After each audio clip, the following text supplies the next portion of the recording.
आज हम पढ़ने वाले हैं लघुत्तम समापवर्त यानी लोवेस्ट कॉमन मल्टीपल, जिसको LCM के रूप से भी हम जानते हैं। तो लघुत्तम समापवर्त या LCM ये बहुत ही महत्वपूर्ण विषय है, बहुत ही महत्वपूर्ण टॉपिक है।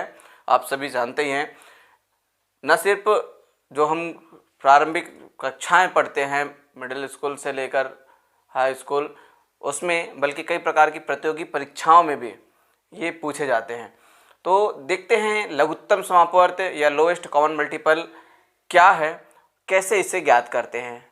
इससे पूर्व की वीडियो में मैं अपवर्त्य और अपवर्तक दोनों को समझाया था, फिर उसके बाद महत्तम समापवर्तक को भी हम अच्छे से किए थे। तो उम्मीद करता हूँ महत्तम समापवर्तक भी आपको बहुत अच्छे से समझ में आ गया होगा। 3 अलग अलग विधियों से महत्तम समापवर्तक ज्ञात करना मैंने आपको बताया था, और उन्हीं 3 विधियों से आज हम यहाँ पर हल करेंगे लघुत्तम समापवर्त्य। तो आइए सबसे पहले देखते हैं अपवर्त्य यानी गुणज क्या है। अपवर्त्य या गुणज किसी संख्या का पहाड़ा होता है। जैसे हमको 2 का अपवर्त्य ज्ञात करना है तो 2 का पहाड़ा पढ़ दीजिए, बस 2, 4, 6, 8, 10, 12, इसको जहाँ भी आप जितना भी आगे बढ़ा सकें बढ़ा दीजिए। ये है अपवर्त्य, तो कोई कठिन चीज़ नहीं है। अपवर्त्य या गुणज, गुणज का मतलब ही होता है गुणा करने से प्राप्त। जैसे 2 में 1 का गुणा करने से 2 प्राप्त हुआ, 2 का गुणा करने से 4 प्राप्त होगा, 3 का गुणा करने से 6 प्राप्त होगा, 4 का गुणा करने से 8 प्राप्त होगा। तो इस तरह से इसको हम गुणज कहते हैं। क्रमशः 1, 2, 3, 4 से गुणा करते जाएं, यानी कि पहाड़ा पढ़ते जाएं, तो अपवर्त्य या गुणज। और एग्जाम्पल ले सकते हैं, जैसे 5 का तो 5, 10, 15, 20, 25, ऐसे आप कितना भी आगे बढ़ाएं तो ये अपवर्त्य या गुणज। अब हमको लघुत्तम समापवर्त्य ज्ञात करना है, तो वहां पर 1 से अधिक संख्याएं देंगे। हमको सबका अपवर्त्य ज्ञात करना है, और उनमें लघुत्तम समापवर्त्य शब्द है। लघुत्तम मतलब सबसे छोटा, समापवर्त्य यानी समान अपवर्त्य।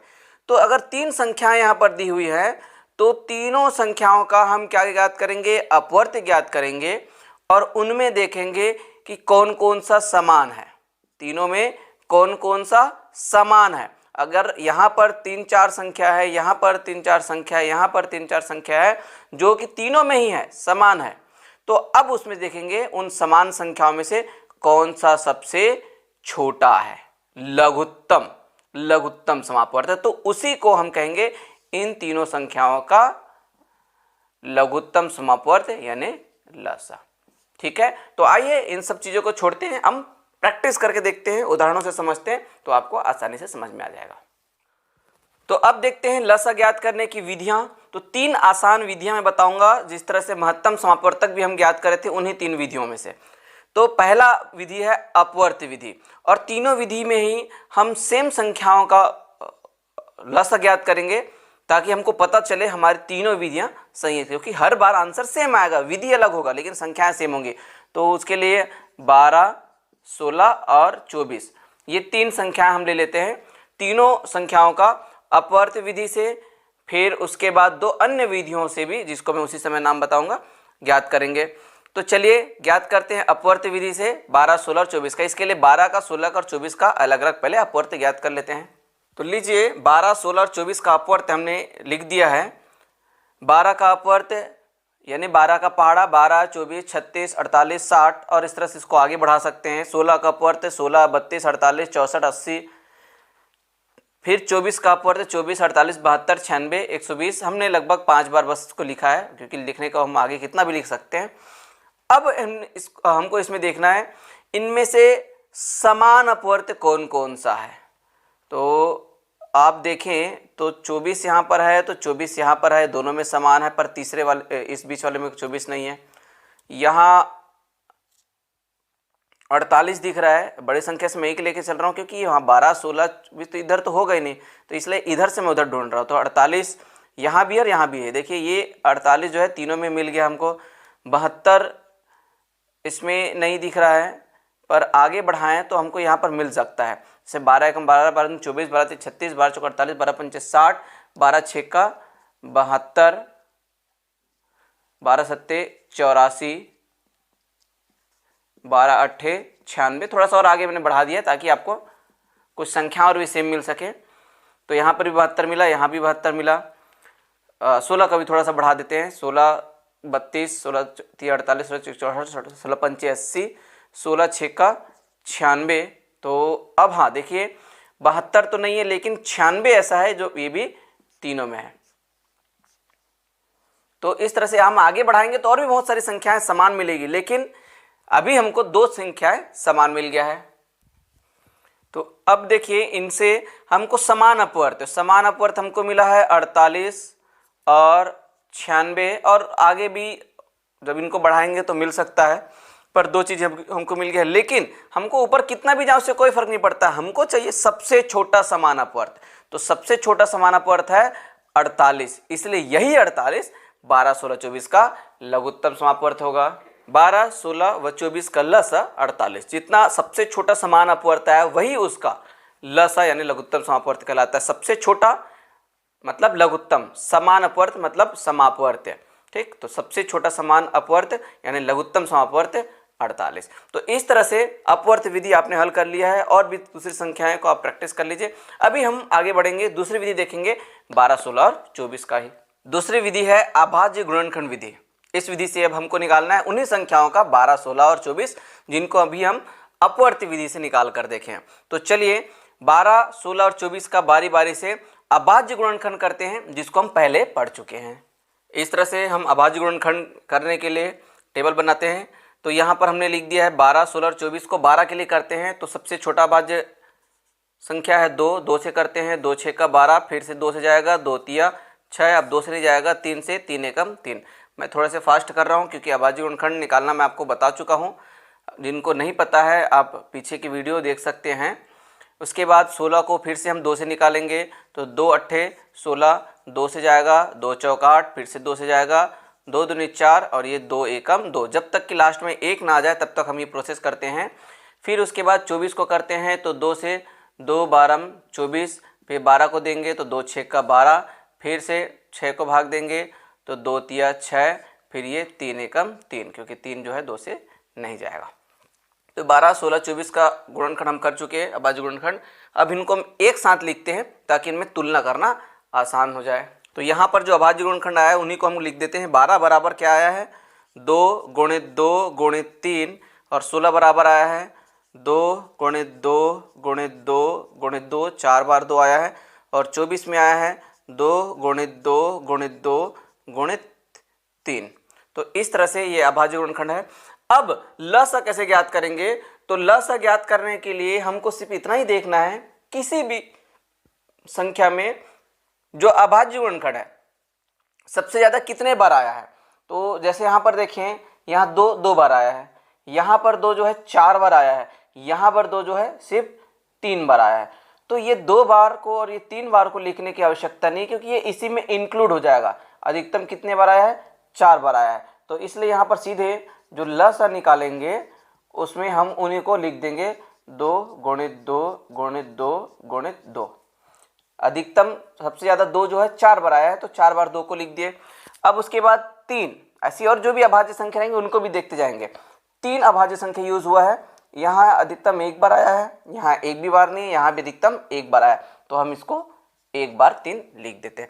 यदि 5, 7 या और कोई भी दूसरी अभाज्य संख्याएं यूज हुई होंगी तो तुमको यही देखना है कि अधिकतम कितने बार आया है, चाहे जिसमें भी हो, ठीक है। अब उसको हल कर दीजिए। तो ये 2 दूनी 4, दूनी 8, दूनी 16 और 16 तिया, तो 16 तिया क्या आता है 48। ये है 12, 16 और 24 का लसा, ठीक है ना। आसान विधि ये भी, हमको लसा ज्ञात करना था। तो यहाँ अभाज्य गुणनखंड किए 12 का, 16 का, 24 का, और उसमें हमने देखा कि कोई भी जो अभाज्य गुणनखंड है वो अधिकतम कितने बार आता है। 2 यहाँ पर 4 बार सबसे ज़्यादा बार आया है, तो वहाँ पर लिखिए। 3 जो है सिर्फ 1 बार आया है, तो इस तरह से इनका गुणा करके। और अब आप देखें यहाँ पर 48, आपको याद होगा पिछले विधि में भी, अपवर्त विधि में भी हमारा जो आंसर आया था 48 आया था, यानी हमारा उत्तर बिल्कुल सही है। तो ये 2 विधि हम कर चुके। अब तीसरी विधि की ओर आगे बढ़ते हैं। तीसरी विधि है भाग विधि, जिसमें हमको उन्हीं फिर संख्याओं को 12, 16 और 24 को लघुत्तम समापवर्त इनका ज्ञात करना है भाग विधि से। तो भाग विधि में कैसे हल करते हैं? तो जिस तरह से हम अभी अभाज्य गुणनखंड निकाले तीनों का अलग अलग, अभी हम इनको संयुक्त रूप से एक साथ निकालेंगे, बस वही है भाग विधि। चलिए करके देखते हैं। इस तरह से इनको एक साथ लिखना है 12, 16 और 24 को, और उसके बाद सबसे छोटी अभाज्य संख्या है 2, तो 2 से भाग देंगे, अगर 2 से नहीं जाएगा तो 3 से, 3 से नहीं जाएगा तो 5 से, और तब तक जब तक कि लास्ट में एक एक ना जाए। तो 2 से तो ये हो जाएगा 2 6 का 12, 2 8 16, 2 12 24, फिर से 2 से 2 3 6, 2 चौक 8, 2 6 का 12, फिर उसके बाद जब तक कि 2 से जा रहा है हम 2 से देंगे, अगर जो संख्या 2 से भाग नहीं जाएगा तो उसको जस का तस उतार देते हैं। 3 भाग नहीं जाएगा तो जस का तस उतार देंगे, 2 दूनी 4, 2 तिया 6, फिर से यहाँ पर 2 से तो 3 भाग नहीं जाएगा, 2 भाग जाएगा तो 1 और 3 जस का तस। अब लास्ट में यहाँ पर सिर्फ 3 और 1 बचा है, तो 1 को तो आवश्यकता नहीं है, 3 के लिए 1 1 1, ठीक है, 1 अपनी जगह आ गया, और यहाँ 3 एकम 3, 3 एकम 3। तो इस तरह से हमने तीनों का एक साथ गुणनखंड कर दिया, यही भाग विधि कहलाता है। बस भाग देते जाएंगे, देते जाएंगे अभाज्य संख्याओं से जब तक कि लास्ट में 1 ना आ जाए। अब इनको संयुक्त रूप से लिख दीजिए, 12, 16 और 24 का लसा गुणा कर दीजिए इन्हीं संख्याओं का, 2 गुणित 2 गुणित 2 गुणित 2 गुणित 3, तो 2 दूनी 4, दूनी 8, दूनी 16 और 16 तिया 48। फिर से आ गया वही संख्या जिसको हम अन्य 2 तरीकों से निकाल चुके हैं। तो अब आप देखे होंगे ये तीनों विधि हम कर चुके हैं। तीनों विधि में जो विधि आपको अच्छा लगा हो, और अधिकांश को जो बड़े उम्र के हैं, जिनको समय कम चाहिए, कम समय में काम खत्म करना चाहते हैं, तो उनके लिए ये भाग विधि सबसे उपयुक्त है। और जिनको ये भाग विधि या अभाज्य गुणनखंड विधि ना समझ में आए, तो उनके लिए अपवर्त विधि उपयुक्त है, क्योंकि उसमें अपवर्त निकालना है, फिर सबसे छोटा समान अपवर्त ढूंढना होता है। पर अधिकांश के लिए जब हमको समय बचाना है, कॉम्पिटिटिव एग्जाम में हम देते हैं इस तरह से सवाल, अगर हमारे पास आता है जिसमें लसा ज्ञात करना है, तो ये सबसे अच्छा तरीका है, क्योंकि इसमें समय कम लगता है। तो मैं अब उम्मीद करता हूँ तीनों विधि से आप किसी भी संख्या का लघुत्तम समापवर्त यानी लसा अर्थात लोएस्ट कॉमन मल्टीपल ज्ञात कर सकते हैं। तो इस तरह से कंप्लीट जो है लघुत्तम समापवर्त ज्ञात करने की विधियां मैं आपको बता चुका हूं। अब आपको सिर्फ और दूसरी संख्याओं के साथ प्रैक्टिस करना है। यहाँ एक और महत्वपूर्ण चीज मैं आपको बताना चाहता हूं, लस और मस में संबंध। तो लघुत्तम समापवर्त और महत्तम समापवर्तक में क्या संबंध है, ये जो संबंध है इससे रिलेटेड भी बहुत सारे ऑब्जेक्टिव क्वेश्चंस बनते हैं कॉम्पिटिटिव एग्जाम में, ठीक है। तो ये जब तक आपको पता नहीं रहेगा संबंध, आप वो प्रश्न नहीं बना पाएंगे। तो लस और मस में क्या संबंध है, इसको शब्दों में लिख लें। दो संख्याओं का गुणनफल उन संख्याओं के लस और मस के गुणनफल के बराबर होता है। अर्थात हम लिख सकते हैं, यदि दो संख्याएं, एक पहली संख्या और दूसरी संख्या मान के चलें, या प्रथम संख्या द्वितीय संख्या, तो इसको इस तरह से लिखें, प्रथम संख्या गुणित द्वितीय संख्या,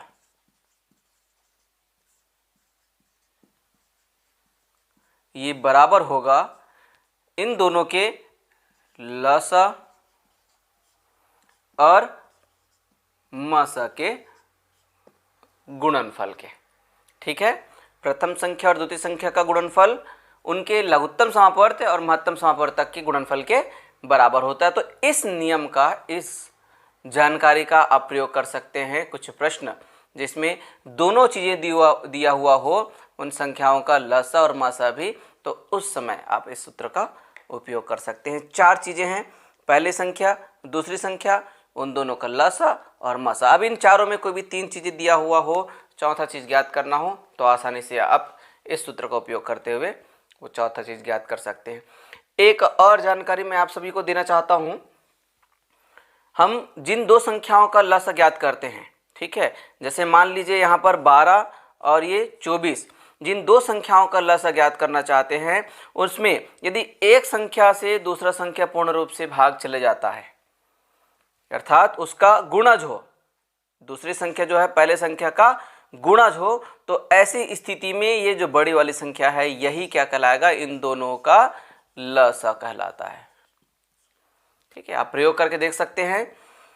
यदि जो दो संख्याओं का हमको लसा ज्ञात करना है, उसमें एक संख्या से दूसरी संख्या पूर्ण रूप से भाग चले जाता है, अर्थात वो उसका गुणज हो या अपवर्त हो, तो बड़ी वाली संख्या ही इन दोनों संख्याओं का लसा कहलाता है। तो इसको भी आप ध्यान में रखें। ठीक है, तो ये दो बातें लसा के संबंध में और उनके संबंध के संबंध में, लसा मसा के संबंध के संबंध में हमको जानना था। इस तरह से ये पूरी जानकारी लघुत्तम समापवर्त के संबंध में आप सबको मैंने दे दिया। अब आप लोग सिर्फ और सिर्फ इनसे रिलेटेड जो भी प्रश्न है उनको हल करने के लिए प्रैक्टिस करिए। आइए अब तक जो हमने सीखा है उसे जांचने के लिए प्रश्नावली 6.2 के कुछ प्रश्न हल करके देखें। जैसे मौखिक प्रश्न है तो जाहिर सी बात है बहुत ही सामान्य है, इजी है, जिसको आप जनरली ऐसे ही बता सकते हैं बिना गुणा भाग किए। तो पहला है दो संख्याओं का म सा 2 और ल सा 12 है, यदि एक संख्या 6 है तो दूसरी संख्या क्या होगी। एकदम स्पष्ट है, यहाँ पर दो संख्याओं का म सा और ल सा दिया है, साथ ही उसमें से एक संख्या भी दिया है, तो दूसरी संख्या ज्ञात करना है। तो आपको वही वाला नियम पालन करना होगा जिसमें दो संख्याओं का गुणनफल उनके म सा और ल सा के गुणनफल के बराबर होता है। तो 6 और दूसरी संख्या का गुणनफल 2 और 12 के गुणनफल यानी कि 24 होगा। अब 6 और 1 तो नहीं पता, तो मान ली वो x है, तो 6 गुणित x बराबर 24, तो 6 उधर पक्षांतर हो जाएगा, तो 24/6 यानी 6 से 24 को भाग देंगे तो आएगा 4, तो दूसरी संख्या आएगा 4। ठीक है, स्पष्ट है। उसी तरह से दूसरा देखें, दो संख्याओं का गुणनफल 338 है, इनके म सा एवं ल सा का गुणनफल बताइए। तो इनका भैया बीच मैंने बताया है दो संख्याओं का गुणनफल जो है उनके ल सा और म सा के गुणनफल के बराबर होता है। तो इनका गुणनफल दिया संख्याओं का 338, तो ल सा और म सा का गुणनफल भी कितना होगा 338। एकदम कॉमन सेंस की बात है, हमको कोई गुणा भाग करने की जरूरत नहीं है। तीसरा सवाल है 2, 6, 8 का ल सा बताइए। तो 2, 6, 8 का ल सा आप ज्ञात कर सकते हैं। ठीक है, तो 2, 6, 8, 2 से 1, 3, 4, फिर से 2 से 1, 3, 2 और फिर ये 2 से एक बार जाएगा, 3 से जाएगा, यानी 2 दूनी 4 और ये वाला जो 2 कटेगा, ठीक, तो 4 दूनी 8 और ये वाला 3, तो 8 तिया 24, तो इनका लस आएगा 24। जगह कमी है इसलिए मैं पूरा बनाकर नहीं देख बता रहा हूँ, हालांकि छोटी संख्या आप खुद से बना सकते हैं। फिर उसके बाद चौथा है 7 और 14 का ल सा 7 से बड़ा है या छोटा। तो 7 और 14 का ल सा 7 से बड़ा होगा या छोटा होगा, तो जाहिर सी बात है वो बड़ा होगा। ठीक है, क्योंकि जो दो संख्याएं दी हुई हो, ठीक है, तो उसमें का जो ल सा ज्ञात करना है, तो वो जो दोनों संख्या में से सबसे बड़ी संख्या ही आंसर आएगा या उससे भी बड़ा होगा। छोटी वाली संख्या उसका आंसर हो ही नहीं सकता। ठीक है, क्योंकि आप जानते हैं हम उसका पहाड़ा करते हैं, उसका गुणज 7 का गुणज 14 का गुणज, तो 14 तो 14 से ही स्टार्ट होता है, उससे छोटा तो समान हो ही नहीं सकता। तो इसलिए 7 जो है उससे छोटा संभव ही नहीं है, या तो होगा 14 या 14 से बड़ा। इसके बाद पांचवा 15 और 30 का ल सा क्या 30 से कम हो सकता है। तो इस प्रश्न का भी उत्तर है इसी तरह से जिसमें है नहीं। क्यों?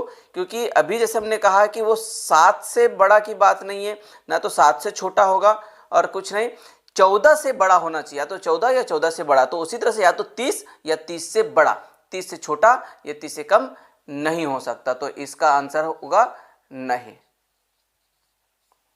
ठीक है, ल सा और म से संबंधित सवालों को हल करने के लिए अभी हम प्रश्न 6.2 के मौखिक प्रश्न पर चर्चा कर रहे थे। लिखित प्रश्न भी ऐसे बहुत सारे प्रश्न हैं जिसमें ल सा और म सा का उपयोग है। कुछ में सीधे लघुत्तम समापवर्त ज्ञात करना अलग अलग विधियों से, चूंकि मैं बता चुका हूँ इसलिए वो नहीं बता रहा हूँ। कुछ इस तरह से इबारती प्रश्न होंगे जिसमें ल सा का उपयोग करना है, तो वो किस तरह से करेंगे एक एग्जाम्पल मैं बता रहा हूँ। एक व्यापारी हर चौथे दिन रायपुर जाता है, जबकि दूसरा व्यापारी हर 10वें दिन, और वे दोनों 3 जनवरी को एक साथ रायपुर गए हों, तो अगली तिथि हमको बताना है जब वे पुनः रायपुर में एक साथ पहुंचेंगे। तो इसके लिए आप देखें तो एक व्यापारी हर चौथे दिन जाता है और दूसरा व्यापारी हर 10वें दिन। तो यदि हम जितने दिन में ये जाते हैं, अगर चौथे दिन में जा रहे हैं, 10वें दिन जा रहे हैं, तो 4 और 10 का ल सा निकालें तो वो कॉमन चीज़ हमको मिल जाएगा। और फिर वो 3 जनवरी को गए थे, तो अगला डेट कब होगा के लिए वो जोड़ देंगे। ठीक है, तो चलिए देखें हल। तो सबसे पहले 4 व 10 का लसा क्या होगा, तो निकाल लीजिए। हमको पता है 4 और 10 का लसा, ये 2 दूनी 4, 2 पंचे 10, और फिर 2 से 2 एकम 2, 5 10 का 10, क्योंकि 2 से नहीं जाएगा। फिर से 2 से, तो 2 से नहीं 5 से जाएगा, तो 1 अपनी जगह, और ये 5 एकम 5। तो इस तरह से 2 गुणित 2 गुणित 5, 2 दूनी 4 पंचे 20। तो 4 और 10 का लस आया 20। ठीक है, अब क्या करें, 4 व 10 का लसा आ गया है 20, और वे दोनों 3 जनवरी को एक साथ रायपुर गए थे। तो अगली तिथि, ठीक है, तो सीधे सीधे हम लिख सकते हैं, इसलिए अगली तिथि बराबर हो जाएगा 3 धन 20 अर्थात 23। ठीक, तो बस लिख दीजिए। अतः वे पुनः रायपुर में 23 जनवरी को, क्योंकि इसमें लिखा है 3 जनवरी को मिलते हैं, तो अगली बार कब मिलेंगे, 23 जनवरी को साथ पहुंचेंगे। तो बस इतना ही था ये प्रश्न, जिसमें हमको बस एलसीएम निकालना है और आगे हल कर देना है। तो इस तरह से और भी बहुत सारे प्रश्न हैं, उसमें प्रैक्टिस करें, और जितना ज़्यादा प्रैक्टिस करेंगे उतना आपके लिए फ़ायदेमंद होगा, क्योंकि लघुत्तम समापवर्त महत्तम समापवर्त तक बहुत ही महत्वपूर्ण टॉपिक है, बहुत ही महत्वपूर्ण विषय है हर प्रतियोगी परीक्षाओं के लिहाज से। तो अब आपको प्रैक्टिस करना है। अब मिलते हैं नेक्स्ट वीडियो में। बाय।